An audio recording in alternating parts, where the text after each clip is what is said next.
How to convert a PNG to vector in Figma. Need to convert a PNG to a vector in Figma? Let me show you how in just a minute. Step 1. Drag and drop your PNG file onto your Figma canvas or use the *import* option to add it. Step 2. Select the PNG image, then go to the top menu and click on Plugins. Search for and run a plugin called Image Tracer. Step 3.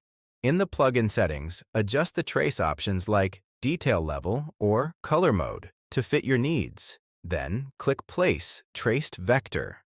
Step 4. Once the trace is complete, your image will be converted into a vector shape. You can now edit the paths and colors as needed. And that's it. You've successfully converted a PNG to a vector in Figma. Quick and easy.